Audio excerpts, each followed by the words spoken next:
Olá pessoal, na videoaula de hoje eu pretendo abordar os padrões MPEG, explicar como é que essas especificações de padrões muito conhecidos, né, talvez os padrões mais usados no mundo em todos os tempos, como é que eles são divididos, né, e como é que eles evoluíram e por que eles recebem todos esses nomes, ok? A gente vai chamar por simplificação de os padrões MPEG, porque o grupo MPEG é um dos grupos mais conhecidos a se trabalhar com vídeo, ok? Mas outros grupos, como é o caso da ISO, da ITU-T, elas trabalham juntos com o grupo MPEG e por isso que esses padrões acabam tendo múltiplos nomes. E infelizmente a gente precisa saber esses múltiplos nomes, mas eu vou falar no vídeo de hoje a respeito dos nomes mais comuns que vocês vão ouvir a respeito desses padrões. Nós temos outros padrões não MPEG, não sei se dá para chamar de padrão, né? Mas padrão remete a algo com padronização internacional. Mas quando a gente está falando aqui de padrões, nós estamos falando de formatos criados com o intuito de padronizar para várias empresas utilizarem aquele formato. Diferente de uma empresa, por exemplo, que faz um formato de vídeo para só ela utilizar. Então, vocês têm que tomar cuidado ao a gente falar de padrões e tal, porque dá a entender que alguém faz um padrão e que aquilo fica gratuito, livre, aberto para todo mundo. Não é bem assim. O padrão, como o próprio nome já diz, tem o intuito de padronizar as coisas, mas ele pode muito bem vir a partir de empresas e que vão cobrar pelo uso desse padrão. Por exemplo, o padrão de conexão HDMI, que é um padrão proprietário e de enorme sucesso.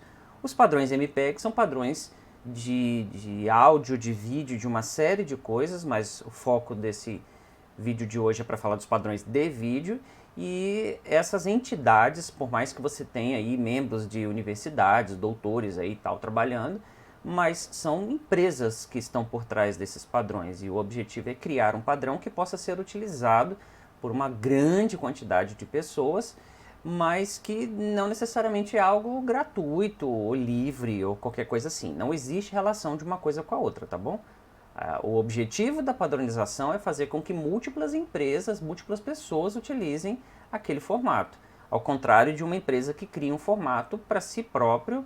Por exemplo, a Apple com a porta Lightning. O objetivo não foi criar um padrão de conexão fininho, reversível lá, que pudesse ser usado por todo mundo. Então, a gente não pode chamar aquilo de padrão, a gente pode chamar aquilo de um conector criado pela Apple para os produtos dela.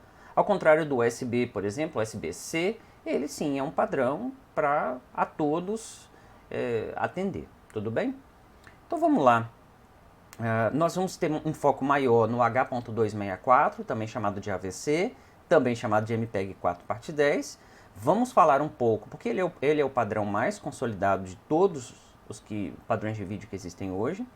O H.265, também chamado de HEVC ou MPEG H parte 2.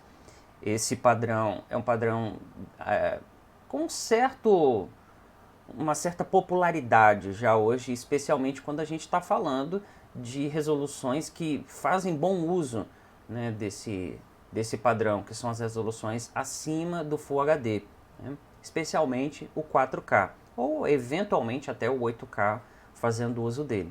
E depois a gente no finalzinho fala um pouquinho sobre um futuro padrão aí, que seria o H.266, também chamado de VVC, e MPEG não sei. Não me pergunta, acho que é MPEG I, alguma coisa assim. A falta de coerência com os nomes de MPEG é realmente complicado. Eu basicamente só decorei esses dois aqui. Mas vamos lá. Vamos falar dos diversos padrões MPEG, né? O primeiro padrão MPEG, chamado MPEG 1, a gente chama de 1 hoje, né? Porque vieram os outros depois, foi desenvolvido em 1993 para ser utilizado para gravação de vídeo usando uma mídia de áudio, que era o CD. Entenda, o CD é uma mídia que cabe ali 700 megabytes de dados ou 800 megabytes de áudio. Se vocês fizeram arquitetura de computadores com um professor bom, esse professor ensinou para vocês que os 800 megabytes que cabem de áudio ao invés de 700 megabytes de dados é porque os padrões de correção e detecção de erros são relaxados, por assim dizer, em áudio. Uma ou outra amostrinha ali que não foi lida adequadamente não trará problemas para quando você tem 44.100 amostras por segundo. Então o que acontece? Os padrões de detecção, correção de erros, essas coisas que toda mídia precisa ter, especialmente uma mídia ótica, né, com a superfície exposta, eles são relaxados no modo de gravação de áudio e por isso cabe mais dados de áudio ali. Mas quando você vai gravar dados, você perde, digamos assim, uns 100 megabytes nesse processo, porque você precisa de algoritmos de detecção e de correção de erros e tudo mais. Dito isso, ele era uma mídia voltada especificamente para gravar áudio e depois foi utilizado para gravar outros tipos de dados. E um desses outros tipos de dados, que passou a ser muito comum na época, isso é antes dos DVDs, tá bom, pessoal? Foi o tal do vídeo CD, também chamado de VCD. Eu confesso para vocês que eu não me lembro dessa época, eu era bastante novo, né, nessa época aí. Eu não me lembro dessa época das pessoas comprando oficialmente um VCD, assim como compravam depois um DVD. Na época ainda se usava fitas analógicas, aquela coisa toda. E onde é que vinha muito VCD? VCD ele vinha muito, por exemplo, você comprava uma revista, era muito comum revista de jogos, essas coisas. E aí muitas vezes vinha um documentário, alguma coisa assim da criação do jogo, e ele vinha num CD, que era reproduzido por um computador ou posteriormente por um aparelho de DVD comum, ok? Ele não tem a mesma qualidade que um DVD, passa bem longe disso. Eu até prometi procurar, ver se eu encontro algum arquivo específico aí nesse formato, não sei se eu já joguei fora, vou ver se eu acho alguma coisa para passar para vocês verem, perdão, para vocês verem a questão da qualidade, tudo bem? Ele tinha normalmente uma resolução de 288 ou 352 linhas, dependendo de como ele era gravado. Mas era assim, era uma caixinha, o vídeo, o retângulo, né, do vídeo. Era uma caixinha de 320 linhas por 240 ou 288 colunas, alguma coisa assim, ok? Era uma resolução bem inferior à resolução do DVD. Só que o que acontece? As pessoas colocavam isso para tocar, para rodar, e ligado normalmente numa televisão de 20 polegadas, de tubo, e a imagem ficava bastante razoável mesmo para os padrões da época, ok? Dava para gravar por volta de 1 hora ali dentro e tal. E posteriormente esse formato passou a ser utilizado para poder levar para frente, né, para passar para frente arquivos de vídeo pequenininhos. Mas nessa época ainda não se falava em transmitir, baixar filmes pela internet e tudo mais. Não foi nessa época, mas os padrões MPEG começaram aí. MPEG significa Motion Pictures Experts Group, ok? O grupo dos especialistas em motion picture, em vídeos, ok? Depois veio o padrão de maior sucesso, antes dos anos 2000, que foi o padrão MPEG 2, sem dúvida alguma, e ele veio pouco tempo depois. O padrão MPEG 2 foi um padrão, e até hoje é usado em muitas situações, imensamente usado. Para começar, ele é o padrão de vídeo de todos os DVDs. Ponto. Todos os DVDs que existem estão gravados nesse padrão, que é o MPEG 2. E aí com áudio em AC3, DTS, aquela coisa já existia já há muito tempo, mas enfim. E não só o DVD utilizou oficialmente esse padrão, como também a TV digital, que surgiu antes, muito antes da nossa aqui, os broadcasts, né, de TV, principalmente europeia e Estados Unidos, passaram a utilizar esse formato como um formato para transmitir a TV digital, ok? Em resolução HD, no caso. Depois ele acabou até em HD, em resolução SD comum, em resolução padrão. E depois ele acabou até sendo estendido para resoluções HD, ok? Mas ele é um formato criado para resoluções padrão. A resolução padrão 720 por 480 é uma resolução conhecida como Standard Definition. Ela vem antes da alta resolução, como vocês já aprenderam. Ou, dependendo da situação, né, se fosse na Europa e se usasse o formato PAL-M, como é o caso do Brasil, era 720 por 576 linhas. Mas em compensação tinha um frame rate menor. Uma coisa acaba compensando a outra. Mas beleza, o padrão MPEG-2 foi um padrão imensamente utilizado, tanto é que quando foram criar o padrão MPEG-2, MPEG-3, resolveram que o padrão MPEG-2 podia ser simplesmente expandido, ok? Sem a necessidade de um novo padrão. E eu acredito que foi nessa época que colocaram ali já alguns recursos para transmissão em definição mais alta ou alguma coisa desse tipo. É possível expandir o padrão. Você tem que pensar no padrão como sendo um livro de especificações. Você pode expandir aquele livro de especificações desde que ele seja coerente uma coisa com a outra, né? Então o padrão MPEG-3 não existiu. E aí eu peço, pelo amor de Deus, não confundir MPEG-3 com MP3. MP3 significa MPEG-1 Audio Layer 3. Ou seja, o MP3, na verdade, foi definido lá no padrão MPEG-1, a partir de trabalhos do Instituto Fraunhofer. Isso é uma outra história. MPEG-3 é um padrão, um conjunto de padrões que não existiu e acabou sendo incorporado ali ao MPEG-2. Aí a coisa começa a se revolucionar de verdade mesmo no padrão MPEG-4, que foi especificado aí em 1994. Esse padrão MPEG-4, não me pergunte por quê, ele tem dois grandes padrões de vídeo dentro dele. Talvez por uma questão de avanço de complexidade, né? Por quê?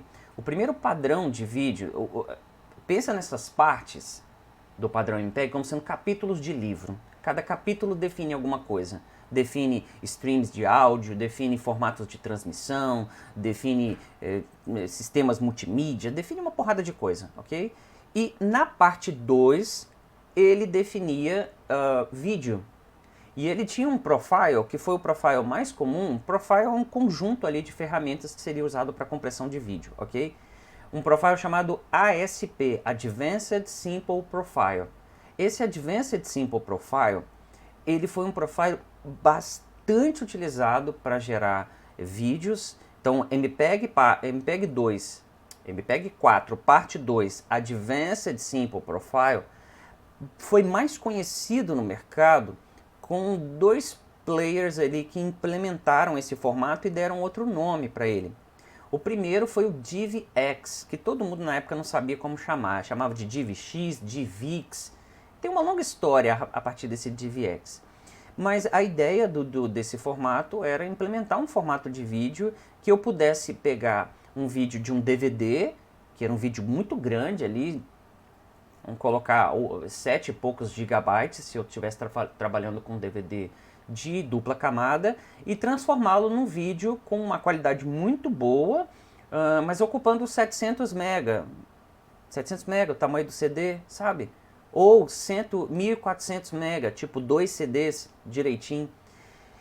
E para que isso? Não precisa explicar nesse vídeo por que as pessoas queriam pegar um vídeo de um DVD, converter para um formato mais avançado, mais comprimido, mesmo com um pouco de perda de qualidade, para poder colocar num CD, né, pessoal? Acho que eu não preciso explicar isso em detalhes, não. Mas é óbvio que esse formato passou a ser utilizado enormemente, porque você tem que lembrar que ele foi especificado nessa época, mas ele começou a se popularizar lá no início dos anos 2000. As especificações dos formatos, pessoal, surgem muito antes do uso deles. Por exemplo, em julho de 2020, mês que se passou aí, né? Nós estamos agora em agosto de 2020, mas em julho de 2020, o H.266, também chamado de VVC, acabou a especificação dele, foi definido. Fecharam a especificação. Fechar a especificação significa lançar a versão 1.0 dela. Não significa que esse formato não possa sofrer updates ao longo do tempo, como eles sofrem. Como eu vou mostrar para vocês aqui, sofrem vários updates ao longo do tempo. Mas o que aconteceu? Se ele foi especificado agora, você pode ter certeza que se ele vier a ser utilizado, como eu falei já para vocês anteriormente, vai demorar ainda aí uns 2 anos nesse processo para que a gente possa começar a ver alguma coisa nesse formato. Realmente demora porque é uma cadeia muito grande de empresas que precisam trabalhar para poder utilizar o formato.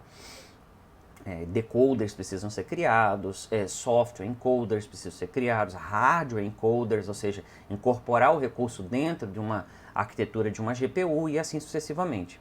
Então, esse formato DivX, ele foi muito popular na época, mas os caras queriam ganhar dinheiro com o formato, aquela coisa toda e tal, e uma galera que estava ali dentro, um pessoal assim mais de esquerda, sabe, resolveu falar que não deveria ser assim, que estava quebrando os alicerces daquele formato que deveria ser usado por todos e tal, e criaram um padrão que chamaram de Xvid. E se você for ver, DivX e Xvid são o inverso um do outro. O Xvid faz absolutamente a mesma coisa que o DivX faz, que é implementar o padrão MPEG 4 parte 2 no Advanced Simple Profile. Simples assim. E foi utilizado, como eu falei para vocês, na época de resoluções padrão.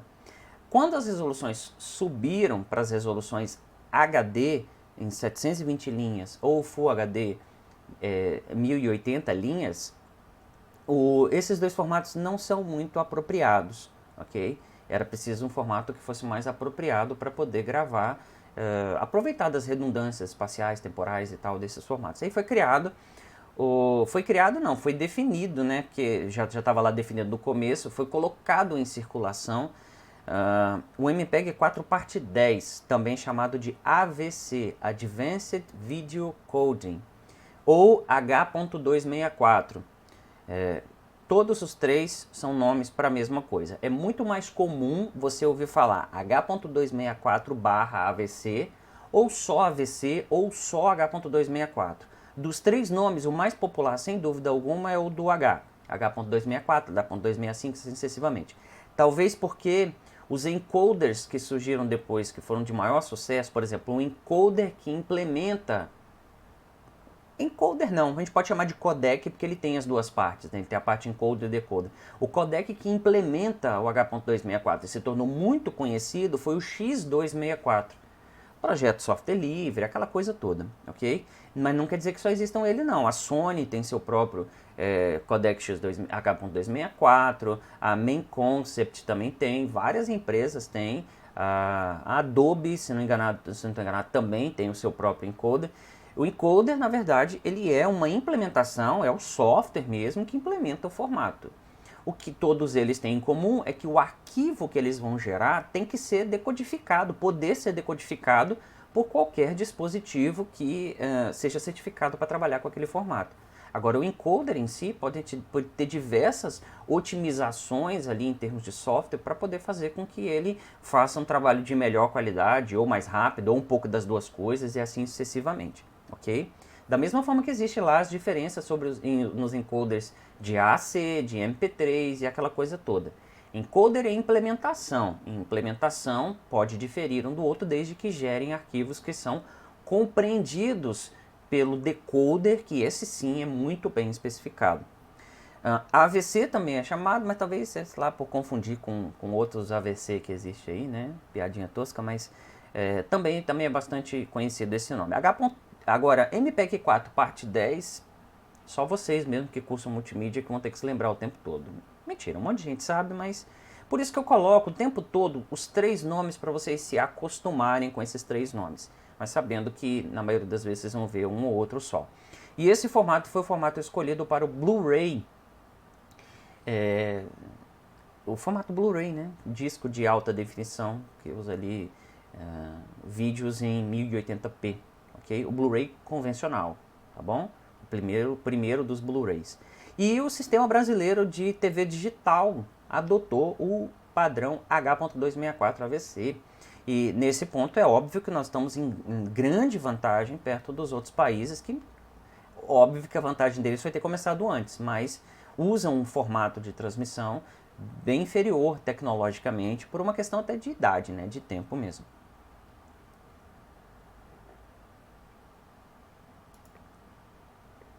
Beleza, mas aí o que acontece? O pessoal começou a migrar para vídeos em resolução acima do Full HD. Né? As resoluções 1440p, que é a Quad HD, 2560 por 1440, que é 4 vezes a tela HD, ou o Ultra HD, também chamado de 4K por algumas pessoas, por razões que nós já explicamos aqui, né? Porque ele é muito próximo de 4.000 linhas ali, 4.096 linhas, que de fato é o padrão 4K. Mas beleza, 2.160 linhas, 4 vezes uma tela Full HD. E aí o que acontece? Eu posso até codificar esses vídeos em resolução ultra alta no padrão H.264. Só que o que acontece? É ineficiente. Ele é ineficiente para esse tipo, ele não consegue explorar todas as redundâncias ali, ou a maior parte das redundâncias que existem. É por isso que você também dá um salto em termos de padrão, para o padrão conseguir poder aproveitar e fazer uma compressão mais eficiente. Essa é a palavra, eficiente, desses formatos de vídeo. E aí nós temos então o MPEG-H, que surge em 2003, mudaram, ao invés de chamar de MPEG-5, não me pergunte por quê, porque eu já li muita coisa, mas sinceramente eu não entendi por que dessa mudança de nomes, vamos só aceitar, porque não nos interessa isso, né? Eu não sou um professor de história aqui, apesar de eu gostar dessa história. Mas o MPEG-H, H de história, o MPEG-H, parte 2, também chamado por outra empresa lá, né, para as entidades, de HEVC ou HEVC, ou High Efficient Video Coding, ou H.265, que veio a ser o formato que tenta, na verdade, né, eu digo tenta, e ele meio que já conseguiu isso, mas ele tem uma forte concorrência ali, exatamente por tá começando a enfrentar uma forte concorrência de empresas por causa do seu formato de licenças, que é bastante complicado, e daqui a pouco eu falo um pouco melhor para vocês. Mas é um formato tecnicamente muito bacana, ok? Um formato muito mais complexo, com uma compressão muito mais eficiente de vídeo, mais adequado para vídeo em 4K, Ultra HD e tudo mais, e a especificação dele terminou lá em 2013. Em 2015, quando eu estava rodando essa disciplina, já existia a implementações de software e tal. Essa disciplina foi rodada em 2015, 2015/2, e o momento que eu estou gravando esse vídeo, 2020/1. Lá na época, em 2015/2, eu já tinha encoders ali de H.265, de HEVC, só que eles eram assim muito primitivos ainda e tal, e estava longe de ser um formato a ser bastante utilizado mesmo. Hoje, eu diria que ele é um formato já bastante consolidado, mas algumas empresas fazem questão de não usá-lo, e algumas dessas empresas não usá-lo, pelo menos não amplamente, é o Google com o YouTube, ok? Depois eu vou explicar um pouco melhor para vocês por que disso. Mas é aí hoje o padrão mais novo, tirando aquele que acabou de ser definido no mês passado, e nós não vamos falar sobre ele aqui, só vou dizer da existência dele, porque quase não tem nenhuma informação concreta a respeito para a gente poder dizer, né? Concreta em termos de resultados práticos, de testes práticos de qualidade. Enfim, feito esse apanhado todo, que eu gastei aí 22 minutos para explicar esse tempo todo, porque eu acabo fazendo um resumo de todos os formatos para vocês entenderem onde que surgiram e no que se aplicam. Mas sobre o assunto, vai lá no link da Wikipedia que eu estou recomendando. A Wikipedia em inglês, ela é muito boa para escrever sobre esses formatos, mas muito boa mesmo, extremamente confiável, porque eu suspeito até que as próprias entidades que trabalham com os formatos, que criaram os formatos, elas mesmas, ou membros delas que vão lá e atualizam a Wikipedia e colocam as coisas com as referências, tudo bonitinho, pode confiar de boas. Mais fácil do que livro, né? Porque livro demora um tempo até ser editado, e essas coisas são editadas facilmente lá na Wikipedia e se mantém mais atualizado, eu diria. O livro é mais didático, mas a Wikipedia se mantém mais atualizada. Bom, vamos explicar um pouco melhor então sobre o padrão MPEG 4 parte 10, também chamado de AVC, também chamado de H.264. Eu não vou detalhar em algumas partes algumas coisas dele, porque isso já foi falado no vídeo anterior, na qual eu explico genericamente o que seria uma compressão de vídeo utilizando as técnicas de divisão por macroblocos e ali, compensação de movimento e tal. Nós vamos falar de algumas coisas relativas àquilo, só que vamos passar por cima e vamos ser mais específicos. Aquilo lá que vocês viram, aqui é utilizado um macrobloco desse tamanho, por exemplo. Nós vamos só caracterizar as coisas que nós já falamos anteriormente. Esse é um formato usado internacionalmente, um formato de imenso sucesso. Eu diria, sem muito medo de errar, que é o formato de vídeo mais utilizado no mundo hoje, em 2020. Sem dúvida alguma, é o formato de vídeo mais usado no mundo.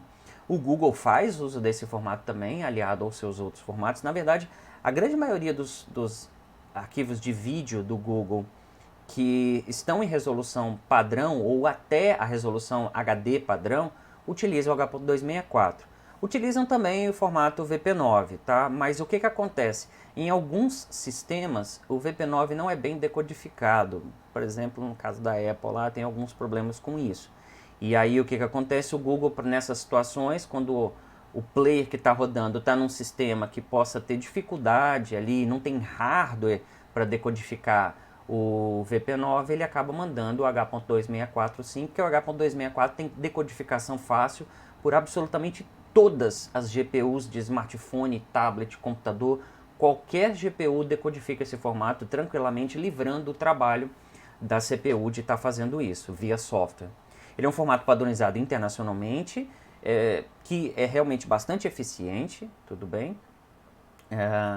E isso me viabiliza, então, a transmissão ou armazenamento com muito mais eficiência do que se comparado, por exemplo, ao MPEG-2, que foi o padrão usado no DVD, o padrão anterior. Ou o próprio MPEG 4 Parte 2, o Advanced Simple Profile, que nem foi tão utilizado assim oficialmente, digamos assim, pelas empresas, né?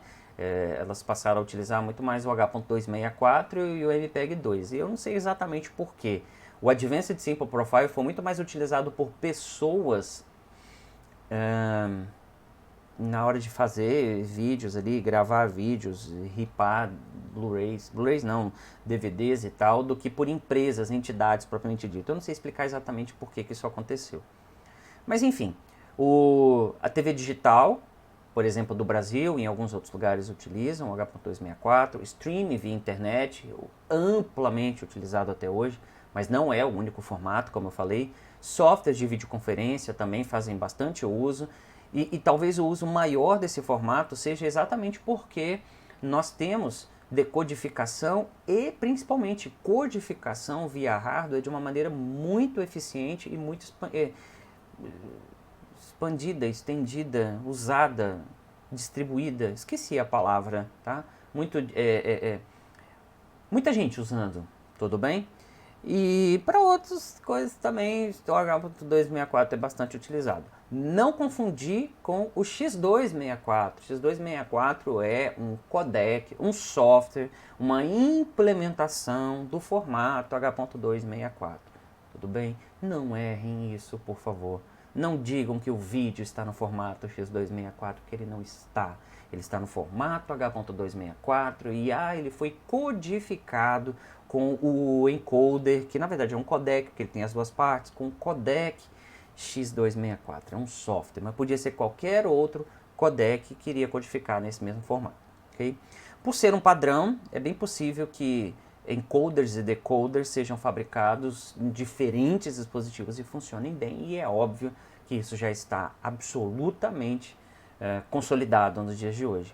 Quem dera fosse assim, né? Se consolidava só e daí em diante não precisava de evoluir mais. Porque todo passo de evolução que você dá não adianta. Vai ter que demorar um tempo até aparecerem os encoders, decoders. Os primeiros que surgem não são tão eficientes ou são muito lentos, mas depois a coisa vai melhorando. É o caminho da evolução mesmo. E qual é a ideia, né? A ideia é aquilo que a gente já viu. A partir de um vídeo fonte, que pode estar, inclusive no próprio formato H.264, não é incomum o transcoding. Por exemplo, é mais comum o transcoding quando você, por exemplo, tem uma câmera que filma em H.264, mas num bitrate muito alto, para ter o máximo de qualidade possível. Esse bitrate torna o arquivo muito grande. E aí eu quero, sei lá, mandar para uma outra pessoa, colocar em uma mídia diferente, alguma coisa assim, quero diminuir o tamanho. Então eu posso fazer o transcoding de um formato para o mesmo formato. Isso é extremamente comum. Perde qualidade? Perde qualidade. É tanto quanto áudio? Depende da forma como você configura. Mas infelizmente não tem muito o que fugir disso. O transcoding de formato de vídeo loss para loss é bastante comum. Pelo menos que ele seja feito de um material de alta qualidade. Quando eu falo alta qualidade, eu estou me referindo não apenas à resolução, mas principalmente um bitrate elevado, uma taxa de dados elevada. Uma câmera reflex, por exemplo, uma câmera boa, consegue fazer um vídeo aí com um bitrate de quase 100 megabits por segundo, dependendo da situação. 100 megabits por segundo é uma taxa absurdamente grande. E você consegue aí comprimir o vídeo, mantendo boa parte da qualidade, para, sei lá, 6, 7 megabits por segundo, e apropriado para transmissão, para você colocar em algum outro lugar, ou, sei lá, gravar dentro de um vídeo. Mas é muito importante que a fonte geradora grave na melhor qualidade possível, porque você sabe que depois vai ter ali o transcode. Professor, e gravar em lossless? Esquece, mano. Pouquíssimas são as situações onde usa lossless para vídeo, ok? Esquece. O próprio H.264 existe um profile muito avançado que permite a gravação, né, no modo lossless. Mas eu desconheço um exemplo ali de cabeça de situações práticas onde ele de fato é utilizado. Mas existem sim em câmeras profissionais que tem aí, né, um processador capaz de fazer essa codificação e também a decodificação de uma maneira eficiente, porque esse troço é um negócio muito pesado. Enfim, nós temos então aqui o vídeo fonte.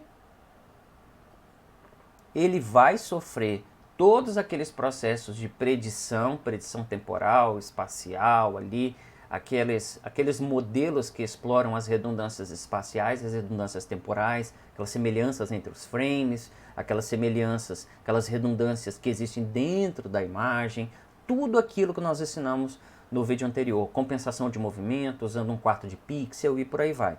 Depois o que acontece? Eles vão sofrer a transformação, aplicar o uso de uma transformada aqui, seja DCT, seja DST, seja qualquer outro tipo de transformada, wavelet, como existe em alguns formatos. E no H.264 é DCT e mais algumas outras coisas. Aplica a transformada aqui, faz a quantização, ok? Que é a divisão ali por número, pegando a parte inteira, aquela etapa de quantização, e depois aplica-se o codificador de entropia. E guarda-se o arquivo depois num formato, que é um formato já comprimido, com a sintaxe do H.264. Ou seja, os campos ali, tudo divididinho, a ordem dentro do arquivo, é a ordem especificada pelo padrão H.264, porque senão ele não será entendido pelo decodificador. Lá do lado do decoder, então, quando for decodificar, eu faço o processo inverso. Primeiro eu faço a decodificação via a decodificação sem perdas, né, que é a parte da decodificação da entropia, que é Huffman, ou então, no caso do H.264, você acaba utilizando codificação aritmética, ou qualquer outra codificação de exploração de redundâncias sem perdas, ao estilo RAR, ZIP da vida, ok? Depois que eu faço essa decodificação do processo de entropia, eu faço a inversão da transformada, eu aplico a inversão da transformada para transformar os coeficientes em pixels, e depois, utilizando ali os valores residuais, compensação, vetores de movimento e tudo mais, eu reconstruo a imagem aqui do outro lado. Se isso for muito bem comprimido e tudo mais, tiver ali usado parâmetros adequados, este output aqui será suficientemente parecido com esse cara. Mas pode ser que ele seja só uma versão rudimentar deste, se ele for um vídeo que foi muito comprimido. Essa teoria vocês já sabem, tudo bem? A menos que ele tenha sido lossless, e como eu falei, isso é imensamente incomum, esse vídeo aqui não será igual a esse vídeo fonte mais.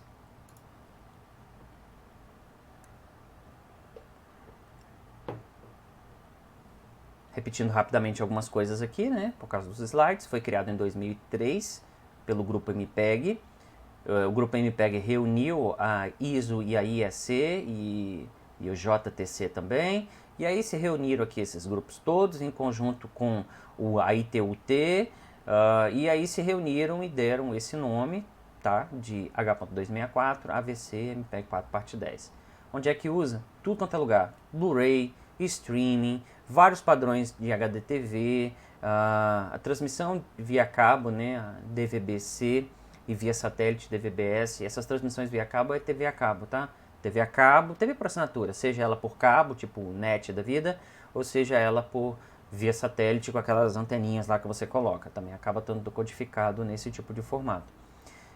Eu coloquei aqui um dado que eu tenho, um último dado, que em setembro de 2019, aproximadamente 91% da indústria de vídeo estaria usando, ok?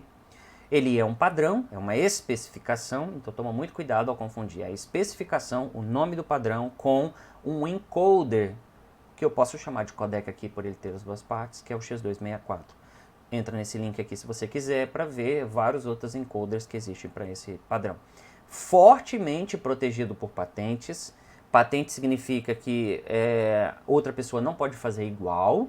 E significa também que a pessoa que é detentora da patente pode cobrar royalties, que é um tutu ali, né, um dinheiro, para as pessoas que vão utilizar aquele formato, vão implementar no hardware. Tem diversos tipos de licença. Normalmente não é uma licença, não exige licença para a pessoa que só está vendo, mas para os fabricantes que fazem codificadores, decodificadores nesse formato e tal, exige o pagamento de royalties, ok? Mas para o uso final, para os usuários finais, acaba sendo gratuito e é bem inteligente que seja assim. O H.264 não teve grandes problemas de patentes, não, porque de royalties, essas coisas, porque eles criaram uma entidade, eu não quero entrar em detalhes aqui agora, mas criaram uma entidade capaz de centralizar toda essa cobrança aí dos royalties e tudo mais, e então fica um pouco claro como que você licencia para o uso desse formato, diferente do H.265, que eu vou falar daqui a pouquinho.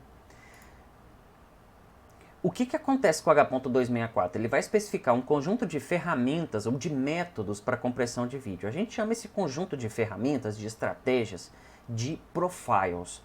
E eu quero que vocês entendam o seguinte.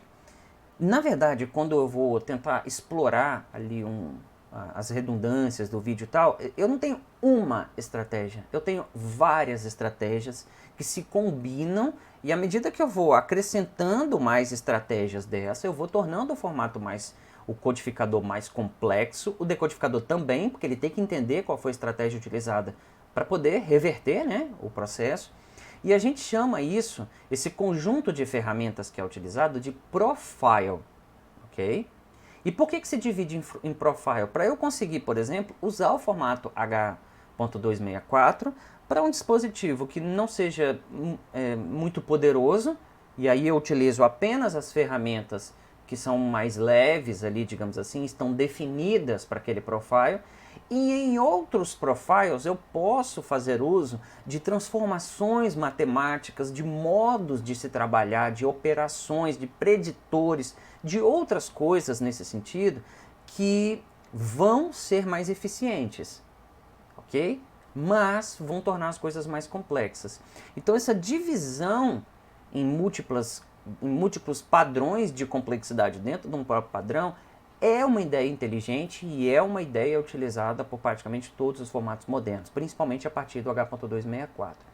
Isto é um profile e eles têm um nome, tudo bem? E como é que eu sei que o meu dispositivo consegue decodificar um determinado padrão com um determinado profile? Está escrito nele. Por exemplo, tadinha, essa TV que eu estou falando aqui, ela já morreu há pouco tempo, eu substituí ela por outra. Mas é uma TV de 46 polegadas da Samsung e lá estava dizendo que ela decodificava o H.264 no Baseline Profile, que é o mais simples de todo, no Main Profile, que é o profile principal, e até o High Profile. Então tá aqui os 3 profiles que ela decodificava. Se de repente eu tivesse, sei lá, um playerzinho de música que toca vídeo pequenininho, talvez ele não decodificasse o High Profile. Ele só entendesse até o Main Profile. Smartphones mais antigos só entendiam até o main. E alguns ainda lá entendiam só o baseline, ok? E o que eu perco ao utilizar um profile mais simples? Eu perco a eficiência, né? O arquivo não vai ficar com o tamanho e a qualidade que eu quero. Quanto mais eu acrescento ali os profiles, eu estou permitindo que o encoder utilize ferramentas que vão explorar melhor as redundâncias espacial, temporal e tudo mais que a gente já falou no vídeo anterior. Essa ideia de profile tem que ser muito bem entendida por vocês. Uma outra ideia que vem sempre junto com o profile, que o profile é o conjunto de ferramentas, seria de até que ponto essas ferramentas podem ser utilizadas. Por exemplo, sei lá, o bitrate, por exemplo. Até que ponto o bitrate pode crescer? Até que ponto a resolução e o frame rate pode crescer num determinado arquivo de vídeo? Porque você tem que entender que quanto maior for a resolução, maior for a quantidade de frames por segundo, menor for a divisão dos macroblocos, eu vou ter, portanto, mais macroblocos. Isso eu tenho que colocar limites, porque isso implica em velocidade de processamento e em velocidade de transmissão dessas coisas, né? Esses limites em termos do quanto essas ferramentas podem avançar, eu já defini que o recurso pode ser utilizado, mas até que ponto ele pode ir? Eu estou permitindo B-frames, que são frames bidirecionais, mas até quantos frames para frente ou para trás? 3, 5? Quanto mais frames eu permitir, mais eu vou ter que precisar de ter uma memória maior para armazenar esses frames enquanto eu estou trabalhando. E aí a parte da especificação que indica até que ponto essas ferramentas, esses profiles podem avançar em termos de quantidade de dados, tem muito mais a ver, como eu falei, com o poder de processamento do dispositivo e da velocidade de transmissão, dessas coisas, tamanho de memória. A gente chama isso de level, ou nível, tudo bem? Os levels são divididos em categorias, classe 3, classe 4, classe 5, e depois tem subdivisões lá dentro. Então, por exemplo, aqui ela suporta aqueles 3 profiles que eu falei, aquela TV, até o level 4.1. Existe o 4.0, 4.1 e 4.2. Depois tem um level 5. Level 5 ela nem fala nada. E é óbvio que se você suporta até o 4.1, significa dizer que você suporta o 4.0 e suporta tudo que vem antes disso. É um limitante. Já a TV da sala, aqui é 7F, a TV do momento, estou querendo substituí-la. Talvez no momento que você esteja vendo esse vídeo eu já vou pegar uma TV mais nova. Mas está lá, ela suporta a decodificação do H.264 nos 3 profiles. Então, profile não era muito um problema. Em Full HD até o level 4.1, mas se eu estiver trabalhando com esses formatos em Ultra HD, tá vendo? Ela aceita decodificar em Ultra HD, que é o 4K mesmo, nesse formato aqui. Aí ela pode ir até o level 5.1, que o level 5.1 me traz exatamente o aumento de resolução e frame rate que eu espero. E ela também suporta o H.265, que também é dividido em profiles e levels, como eu já vou explicar posteriormente. E o H.265 ela faz uso do main e do main 10. Esse main 10 eu vou explicar depois um pouco melhor, mas já vou falar já diretamente para vocês. Ele é de 10 bits por canal de cor. Ele é utilizado quando eu estou trabalhando com HDR. Então, main 10 vai acabar gravando aí 10 bits por canal de cor, ao invés de 8 bits, e vai me trazer aí, ao invés de 16 milhões de cores, 1 bilhão de cores. E essas cores todas ali são necessárias quando a TV implementa um padrão HDR. Por isso, o padrão de vídeo main 10 aqui, o profile main 10 é utilizado até o level 4.1 e se for em Ultra HD até o level 5.1. Tudo bem?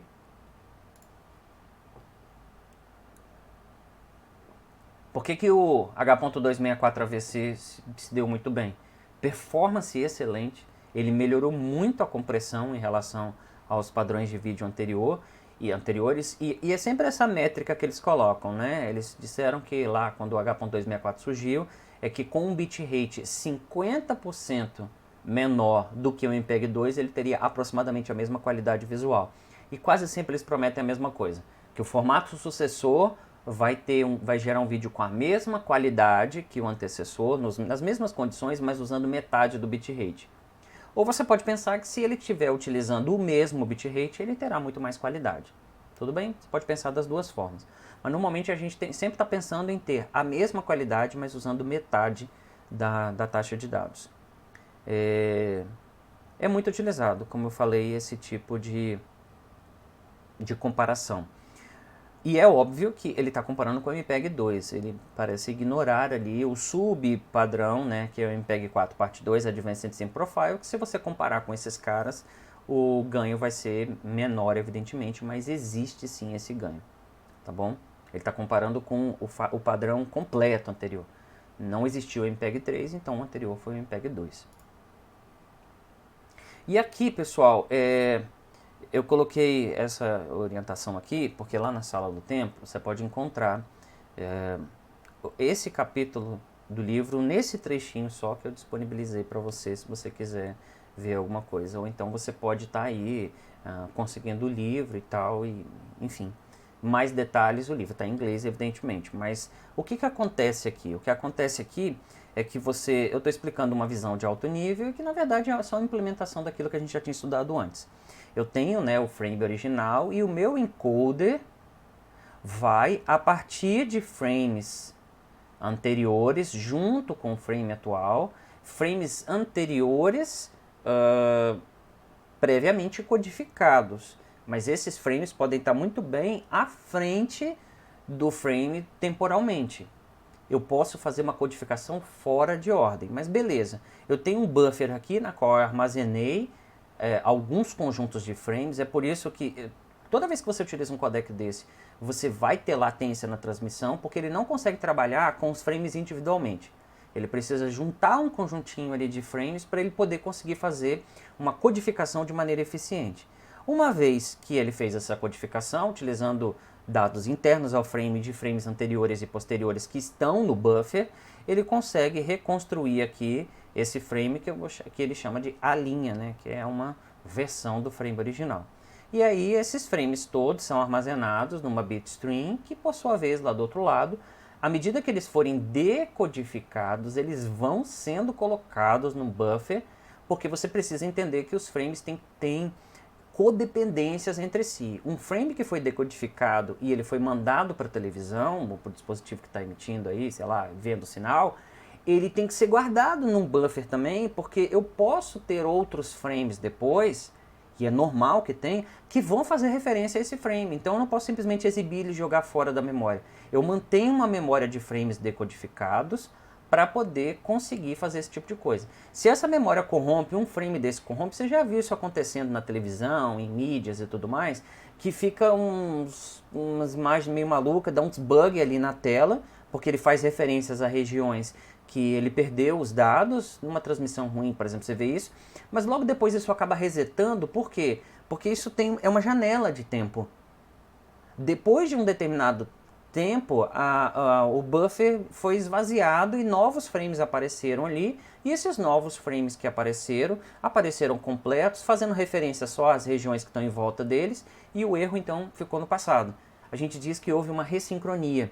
E isso é muito comum e obrigatório em todos esses formatos, né? Porque você já imaginou se eu perdesse um frame do processo e não conseguisse decodificar nada que vinha depois? Então, de tempos em tempos, é óbvio que se não surgirem novos erros, a imagem ela acaba, se ela deu um chilique ali, ela acaba voltando ao normal depois, porque passou um tempo, né? Os novos frames chegaram, foram decodificados e armazenados ali corretamente naquela memória, e isso passou, portanto, a ser exibido corretamente.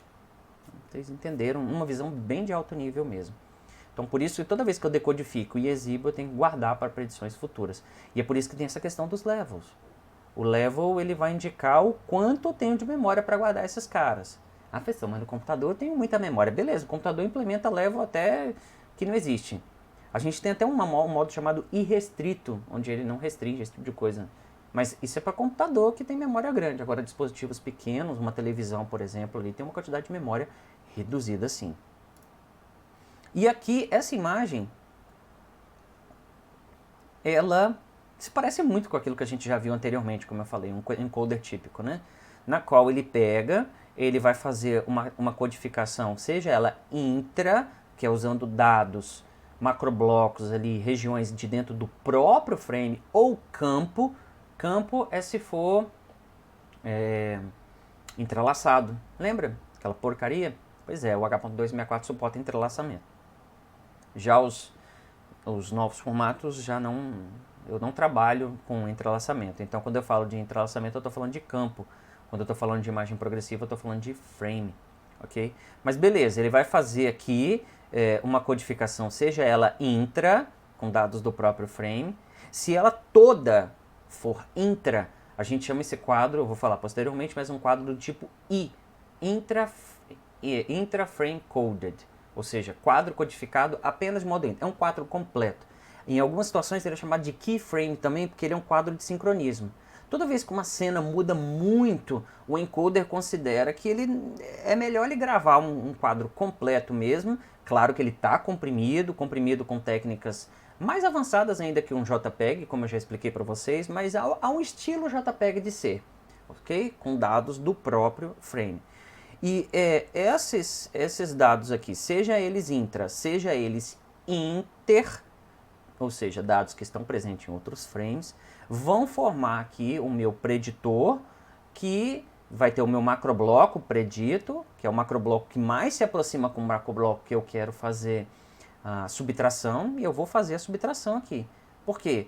Quanto mais eu prever esse cara aqui for parecido com esse, nessa subtração o residual vai dar próximo de zero. É por isso que eu faço predição. Eu faço predição para poder ver se eu tenho esses dados aqui em algum outro lugar, em algum outro frame. Eu não preciso ter exatamente, mas eu preciso ter algo próximo. Algo próximo de modo que a subtração me dê um residual de baixa energia, ok? Uma vez que esse residual... E se eu não encontrar, se eu não encontrar, você codifica ele de maneira normal, sem fazer predição. Não encontrou, vai ter que ser sem predição mesmo. Ou usando uma predição intra, né, que é uma predição com dados do próprio frame e não em frames anteriores e posteriores temporalmente. E aí o que eu faço? Esse residual vai ser aplicar a transformada, DCT, DST, wavelet, dependendo do formato. Aqui nesse caso é uma variação da DCT e da DST. Não sei se ele usa DST nessa parte. Não interessa, é uma transformada. Nessa transformada ele vai aplicar a quantização, que vai degradar a qualidade, não tem jeito, né? Ele acaba aplicando a quantização para poder reduzir o tamanho e vai guardar na forma do codificador de entropia, aquela coisa toda. Mas não só vai guardar, mas ele tem que voltar com isso para o processo. Ele tem que pegar, aplicar a transformada inversa de novo, decodificar esse cara e voltar com ele para cá. Por quê? Por que existe essa retroalimentação, pessoal? Existe essa retroalimentação porque eu preciso guardar dados de frames passados ou futuros, porque eu vou utilizar esses dados como preditor dos próximos. Então não é só codificar e passar para frente, tem que codificar e tem que voltar para o banco aqui para ficar pelo menos um tempo, porque ele pode ser utilizado como base de outros frames que vão ser codificados depois. Show? Por isso que eu dei aquela aula antes, explicando toda aquela teoria. E o H.264 implementa isso praticamente da mesma forma. Na decodificação, processo contrário, né, pessoal? Faz a decodificação de entropia, aplica a transformada inversa, aplica a dequantização, né, que seria multiplicar novamente os coeficientes. Você tem então um macrobloco residual e vai, através do macrobloco residual, mais os macroblocos que foram preditos, você vai revertendo o processo e vai guardando isso num buffer, porque você sabe que uma vez que você decodificou, pode ser que você precise daquele dado ali mais para frente um pouco, sempre com uma janela de tempo. O decoder vai fazer isso. Por isso ele precisa dessa memória. Tudo bem? Então é isso aí. Eu vou falar aqui bem por alto alguns detalhes de cada uma dessas partes, pessoal, mas para não ficar sempre sendo maçante, porque eu não sei se vocês entenderam a estratégia. A estratégia foi explicar genericamente, agora eu vou para um alto nível e aqui agora eu detalho algumas coisas. Mas eu vou passar de maneira mais rápida porque é só um detalhe. No H.264 eu posso ter macroblocos de 16 por 16 ou 4 por 4, ponto.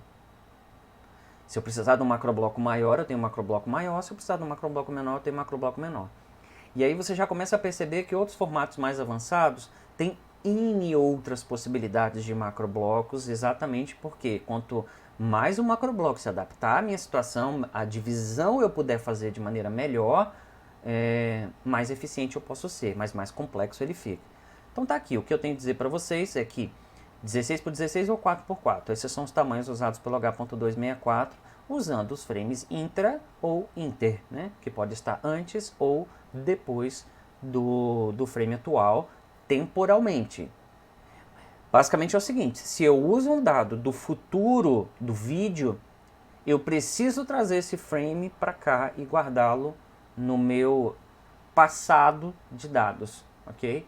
E aí a gente chama isso de codificação fora de ordem. Na hora de decodificar, o decodificador sabe que ele vai ter que trocar a ordem dos frames para exibir corretamente. E só um detalhe, quando a gente fala de predição, a gente não está falando de um macrobloco igual, não. A gente está falando de algum que dê para subtrair. Se for igual, beleza, a subtração vai dar zero, quem dera, né? Mas para subtrair, para dar o menor residual possível. Menor residual possível vai me trazer baixa energia.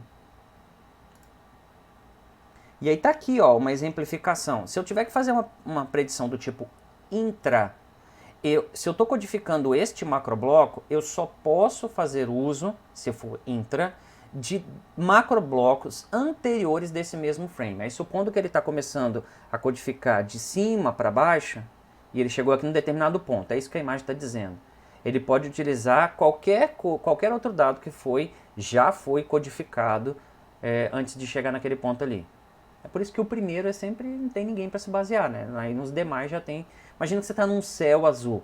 Aí você vai para o próximo macrobloco. Opa, esse próximo macrobloco se parece muito com o macrobloco que está aqui antes, já que eu estou numa região uniforme. Tudo bem? Então, ele usa isso para fazer a codificação do tipo intra. Isso não existe lá no JPEG, tá bom? Eu não faço essa coisa. Por isso o JPEG poderia ser muito mais eficiente. De fato, os novos formatos que fazem uso dessas codificações do tipo intra são mais eficientes, sim, né? Como vocês já viram, o formato HEVC usa a codificação intra, não desse padrão do H.264, de um melhor que ele, né? O H.265. O formato WebM, né? WebP do Google, utiliza a codificação do tipo intra, esse negócio que eu estou falando, do padrão de vídeo do Google, VP8, ok? Já é um pouquinho mais antigo, mas o formato WebP também é mais antigo, né? E aí, aqui está mostrando como é que seria a codificação do tipo inter, ok? Por exemplo, esse frame aqui e esse frame aqui foram utilizados para poder prever, ó, esse frame nesta região foi usado para prever este macrobloco nesse frame. Eu estou codificando esse frame, ó, current frame, frame atual. E aí eu percebi que essa região aqui é muito parecida, esse macrobloco é muito parecido com o que existe no quadro anterior. Ótimo. Esse daqui, essa região é mais ou menos, né? Metade dela relativa a 2 frames no passado e a outra frame do futuro. Ah, professor, mas aí como é que faz? Bom, ele analisou e viu que utilizou um frame do futuro, e imediatamente o encoder sabe que ele vai ter que pegar, quando ele codificar esse quadro aqui, ele vai ter que colocá-lo antes deste, ok? Porque ele está fazendo referência a um frame do futuro, então na hora de guardar, ele vai ter que inverter a ordem, fazer uma codificação fora de ordem. Pode parecer difícil para vocês compreenderem isso, mas é porque a noção de tempo é meio complicada para algumas pessoas, tá bom? Mas é assim que é feito. Precisou de algum dado futuro, que seja, tem que trazer o quadro para trás. Quem decide isso? O encoder. O encoder decidiu. Ah, professor, o encoder pode de repente analisar que se ele precisou só de um macroblocozinho, não é melhor ele não usar? Pode ser, o encoder pode fazer isso, ele tem liberdade. Ele pode decidir, por exemplo, que ele só vai utilizar dados do frame futuro temporal do vídeo, se ele precisar de mais do que, sei lá, 5, 6 macroblocos. Estou inventando aqui. Estou falando que isso é possível, o padrão permite e o encoder pode decidir esse tipo de coisa. A gente vai dar nomes para esses macroblocos aqui, mas já vou de imediato dizer. O H.264 tem 3 formatos de frames. Se um frame não faz uso de dados de frames anteriores ou posteriores, apenas dos dados próprios dele, ele é chamado de frame do tipo I, ou intra-frame, ok? Ele é um quadro completo, sem precisar de anteriores ou posteriores.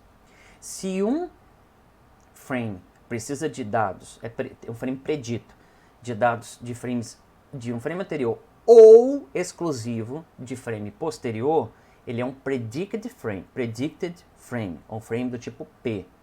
Agora, se ele faz uso no mesmo quadro de dados do passado e do futuro, ele é um bidirectional frame, ou B-frame, ok? B-frames normalmente são os frames de menor qualidade, ok? Numa stream. Você nem vê, porque são muitos quadros ali e tal. Por isso, e são os menores também. Por isso, na ordem de qualidade, eu diria que o intraframe, o frame do tipo I é o de melhor qualidade, o do tipo P seria o intermediário, o do tipo B seria o... Tanto que frames do tipo B não são utilizados como preditores de outros, porque senão eu acabo trazendo prejuízos para a qualidade. Apenas frames do tipo P e do tipo I podem ter suas partes utilizadas para prever frames futuros. Ou seja, um frame normalmente, no padrão H.264, um frame normalmente que precisa de dados de outros frames, ele normalmente mira ou em frames I ou em frames P. Ok? E não em frames do tipo B, porque os do tipo B eles são uma coxa de retalhos muito maior, vamos dizer assim. Aqui está um exemplo, né? Vamos supor que ele encontrou esse macrobloco aqui, no original, e ele encontrou essa predição. Você vê que se parece bastante, né? Parece. Cada quadrado desse aqui seria um pixel, tá bem ampliado só para você ver.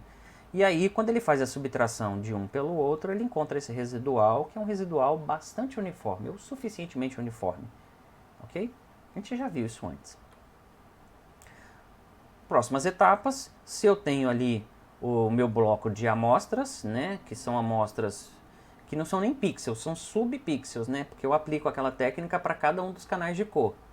Então, se eu estiver aplicando para um formato lá, o YCBCR, que é assim que é feito também, né, eu vou estar com valores, se for de 8 bits, de 0 a 255, em cada um desses outros canais de cor, né? Seja Y, CB ou CR. Y de luminância, CB e CR como sendo canais de cor. E aí é óbvio que eu vou fazer eu vou aplicar a transformada, que vai me gerar coeficientes, e depois eu vou pegar esses coeficientes e vou quantizar para diminuir o valor deles. E diminuir a precisão também. A quantização é uma divisão por zero. É uma divisão por um valor, que quanto maior for esse valor, mais eu vou perder de precisão em relação ao original. Isso aqui é exatamente a mesma coisa que foi visto em JPEG. Essa parte é a mesma coisa, sem tirar nem pôr. Então eu nem vou explicar de novo o processo de transformada e posterior quantização. E é óbvio que eu preciso guardar essas matrizes de quantização, né? Da mesma forma que eu gravo no JPEG, como foi visto no trabalho, eu guardo aqui também. Aqui tem um exemplo só, né? O macrobloco original, ele em 4x4, né? O H.264 permite isso.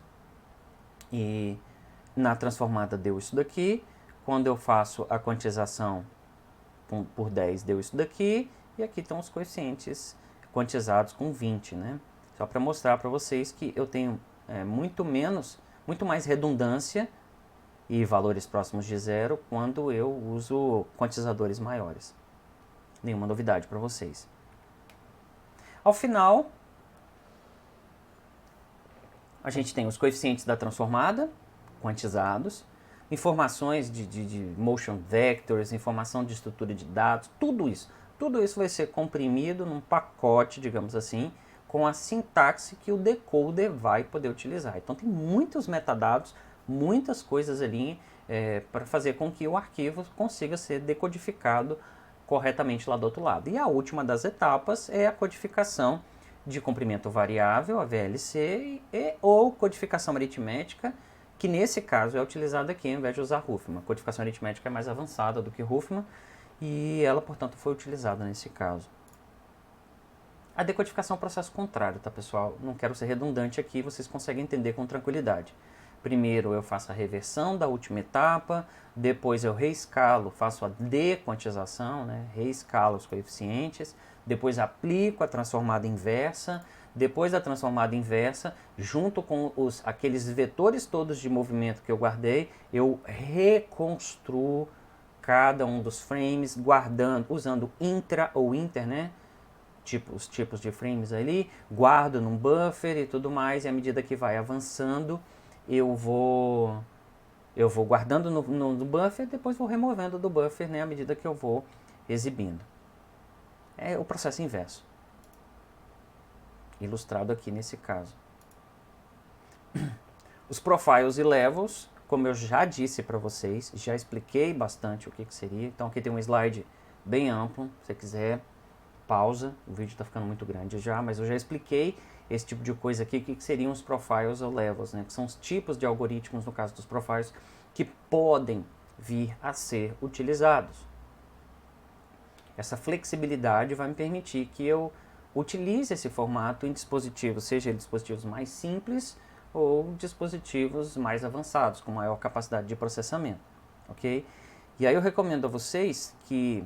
E aqui eu já expliquei, né? É óbvio que se eu tenho aqui um dispositivo que consegue entender até o main level 2.2, significa dizer que ele entende o main 2.2, mas entende o 2.1, 2.0, level 2 e todos os profiles anteriores, mas não entende os posteriores. Então ele é um limite.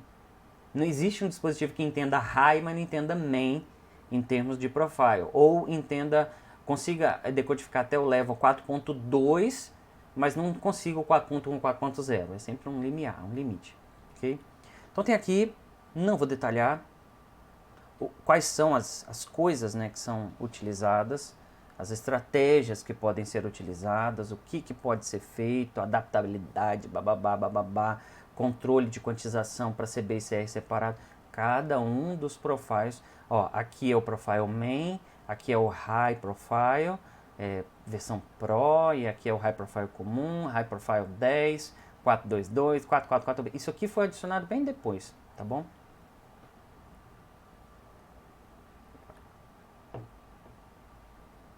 E aqui estão os levels, né? Essa tabela é bem maior, quando você clica nesses numerozinhos lá na Wikipedia, você vai ver, igual por exemplo, ó, a diferença entre o 4.1 e o 4.2. No 4.1 eu posso chegar à resolução máxima de 1024 linhas por 30 frames por segundo. Já no 4.2 eu posso chegar a 60 frames por segundo, tá vendo? Aumenta o meu volume de dados. É isso que vocês precisam entender. Quantos macroblocos por segundo é o máximo que eu posso decodificar, qual é o tamanho máximo de cada um dos macroblocos do frame, bababá, e tudo isso que não precisa decorar, só entender o que isso significa. Já expliquei isso. Frames do tipo I, P e B. I significa Intra-Coded Picture, ou intra-frame, também chamado. É um frame completo, que não dependeu de ninguém, só das coisas que estão ali dentro mesmo. Leia aqui, você vai entender. Pausou o vídeo? Pode ler. Um frame do tipo P é um frame que armazena apenas mudanças na imagem usando um frame de referência que pode estar no passado ou no futuro, porém que já esteja previamente codificado, evidentemente. Pode referir-se apenas a uma região no frame de referência. E o frame do tipo B, ou bidirectional, ele pode se referir simultaneamente a frames tanto do passado quanto do futuro. Ele economiza ainda mais espaço, mas normalmente o que é o mais coxa de retalho, por isso ele não é usado normalmente para prever frames do futuro, para evitar que erros se propaguem. Porque toda vez que eu faço essa predição, eu estou, na verdade, fazendo uma aproximação, né? Então, se eu fazer a aproximação da aproximação da aproximação, eu vou acumular muitos problemas visuais e eu vou acabar enxergando. Aqui, pessoal, tá muito bem escrito, foi o que eu escrevi, não? O que você acha, né? Não, mas eu escrevi bastante mesmo para você conseguir entender textualmente o que eu estou falando, ok? Aqui tem mais um exemplo. E aqui mostrando, né?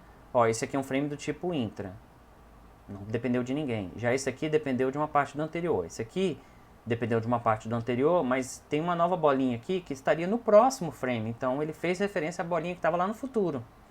Então só para mostrar para vocês o que seria um B-frame. Tudo bem?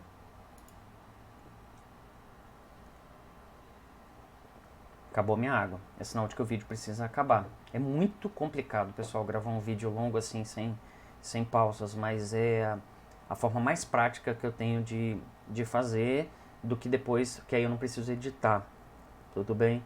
E o tempo que resta é curto mesmo, então eu vou diminuindo a voz assim, porque vou perdendo, né? Não tem pausas. Mas enfim, vamos ver se a gente consegue terminar aqui. É sacrifício, é complicado. Aqui está mostrando o histórico de versões, não precisa decorar, não precisa entender, isso é só... Entender precisa, né? Só mostrar para vocês que os formatos, mesmo depois de lançados, eles continuam evoluindo. E aqui eu coloquei em negrito as coisas que foram adicionadas ao formato posteriormente, que foram fazendo ele ficar cada vez melhor. Aí chega um determinado ponto que se cria um outro formato, né? Ao invés de... Aí tá aqui, ó. Depois vocês dão uma olhada, as coisas... Por exemplo, HLG, Hybrid Log Gamma, é um formato de HDR. E ele foi acrescentado ao H.264 em 2017, tá vendo? Vários anos depois do primeira versão. Aqui são softwares encoders que existem vários encoders no mercado. E dá para você perceber claramente por que o X264 é o mais usado, né? Mas tem vários outros. Cada um implementando um conjunto de características ou não. O professor pode implementar parcialmente? Pode. Os profiles são ferramentas separadas. Então pode ser que um determinado encoder trabalhe só até determinado profile e não implemente as ferramentas dos profiles mais altos. Diga-se de passagem, o X264 implementa. Ok? Aqui eu estou falando dos hardware encoders. Podem ler, por favor. Existem 3. O trabalho de vídeo explica isso muito melhor. O QuickSync é sensacional, da Intel. Eu estou falando de encoder aqui, tá? Decoder, praticamente todos têm. E tem muito bons, né? O NVENC, que é o da NVIDIA, e o VCE, que é o da AMD. Okay? Esses são os 3 principais e o que eles suportam. Mas isso vai sempre melhorando, então, por favor, pesquisem aí, confiram na Wikipedia, nos sites oficiais para ver o que suporta. Uma nova geração da NVIDIA aparecendo, pode ser que ela acabe suportando aí formatos mais novos, com perfis mais novos, melhore a qualidade, melhore uma porrada de coisas. Sempre isso muda a cada geração de GPUs. Isso é feito pela GPU e não pela CPU, porque a GPU ela tem uma forma de trabalhar com altíssimo grau de paralelismo muito mais apropriado do que uma CPU, ok? Para fazer isso. Então isso é implementado dentro da GPU. No caso da Intel, dentro da GPU integrada, né? Mas não deixa de ser uma GPU. Não vou falar muito sobre o H.265, pessoal, porque o vídeo se estendeu bastante. Eu vou só dizer algumas poucas coisas aqui a respeito do H.265. Ele é o sucessor oficial do H.264. A promessa é aquela mesma. Ele não tem mágica, ele expande os mesmos conceitos utilizados no H.264, só que de uma maneira a buscar mais eficiência. Entregar uma qualidade de imagem superior ou, como ele promete, metade do bitrate com a mesma qualidade visual. Ok? Suporta resoluções mais altas, até resolução 8K. Como eu falei, o H.264 suporta até um 4K da vida ali, mas já não faz tão bem. Já o H.265 não. Ele faz muito bem o resolução 4K, ou resoluções menores, ele pode vir a ser aplicado também, mas em resoluções maiores é aí que ele mostra para que ele veio mesmo. E até a resolução 8K. Não sei de nada ainda a respeito dele ser expandido para ser utilizado a resolução 16K, por exemplo. Mas nem vamos falar sobre isso não. Mas eu quero que vocês entendam que é possível fazer essas expansões no padrão, como eu já falei anteriormente. Em 2019 ele já era o segundo formato mais utilizado, perdendo apenas para o pai dele, né, o H.264, sei lá, o irmão mais velho, como você queira chamar. Praticamente todas as TVs de 4K do mercado dão suporte a esse formato, porque é um formato muito utilizado em vídeo de ultra alta resolução. Você tem que entender que para uma TV, uma setup box ali, né, um decodificador dar suporte a esse formato não é tão complicado, não tem que pagar tantos royalties, não é tão caro assim. O problema da questão dos royalties aqui é mais na parte encoding, é na parte de usar e distribuir este formato, que aí a coisa fica muito mais complicada. A decodificação em si é um licenciamento muito mais simples do que o licenciamento para distribuir arquivos neste formato e, consequentemente, você vai ter que codificar nesse formato, tudo bem? E aí smartphones, GPUs modernos, tudo que veio depois de 2016 praticamente dá suporte a isso tranquilamente. Professor, eu tenho um computador que tem uma GPU muito antiga que não dá suporte a esse formato. Eu consigo rodar esse arquivo de vídeo? Consegue, mas vai usar o modo software, ou seja, vai fazer a decodificação usando a CPU. Mesmo uma CPU de 2015 aí, antes, né, das GPUs incorporarem, consegue fazer essa decodificação com relativa tranquilidade. Mas vai usar CPU, vai colocar aí um uso de CPU bem alto. Quem é mais antigo sabe que alguns vídeos muito antigamente que não tinha essa coisa de decodificar via GPU, travava tudo na hora de rodar no computador, não conseguia rodar. E isso acabou, para vocês que são mais velhos aí, porque as GPUs passaram a decodificar o formato. Todas as GPUs, smartphone, de computador, você tem GPU em todo quanto é lugar. Mesmo não sendo uma GPU tão poderosa, com certeza ela vai ser capaz de fazer a decodificação de um formato de vídeo, como é o caso do H.264 e do H.265, até se ela for mais nova, como eu estou dizendo aqui. É o mais do mesmo, mais eficiente, melhorado, explorando melhor as coisas. Vários avanços tornam esse formato mais pesado. Por exemplo, citar um exemplo aqui de cabeça, ao invés de ser macrobloco só de 16 por 16 por 4 por 4, não. Ele tem como fazer múltiplas divisões de macroblocos. Ele pode se referir até a mais frames. Ele pode usar na hora de fazer a predição. Ele pode fazer uma área ali, usar uma área de predição maior. Ele pode usar um algoritmo para predição melhor. Ele pode utilizar um algoritmo de compressão sem perdas depois, lá naquela etapa de codificação de entropia, mais avançado. É assim que as coisas evoluem, ok? Suportando novas ferramentas, novas abordagens, porque não é um algoritmo só. Quando a gente fala de um formato desse, a ideia de profile já mostra isso, e na verdade é um monte de estratégias sendo aplicadas de maneira inteligente, é óbvio, né? De maneira coerente ali. Mas são várias estratégias e essas estratégias podem evoluir matematicamente, evoluir computacionalmente, e essas coisas vão trazer mais eficiência para o formato. Essas tecnologias muitas vezes são patenteadas, como eu falei, no caso do K.265, isso é problemático pra caramba e deixa para discutir num outro momento essa questão das patentes, porque o momento mais apropriado para falar das patentes seria quando a gente vai falar que não é alvo desse vídeo, né? A gente vai falar do formato AV1, por exemplo, ou o próprio formato VP8 e VP9 do Google. O AV1 seria uma espécie de VP10 do Google, mais trabalhos da Mozilla e da Cisco. Nos slides mais à frente vocês podem encontrar esse tipo de coisa e a gente pode discutir isso em outra oportunidade. De modo análogo, o H.265 também tem os profiles e levels, eles têm outros nomes, mas ele tem, então vocês podem conferir. Os levels também são chamados de tiers lá, porque ele tem uma certa evolução ali na forma de enxergar os levels, mas evolução da mesma ideia. O X265 é o encoder open source de talvez mais qualidade aí que existe, talvez não. Open source com certeza é o melhor de todos, bastante bem desenvolvido para H.265, HEVC e existem outros encoders aí como eu falei. Mais informações, vai lá no site da Wikipedia, pesquisa também, tá em inglês. Não precisa falar nada, né? Tem um vídeo bem interessante aqui, mostrando algumas poucas características ali do H.265 frente ao H.264, assistam.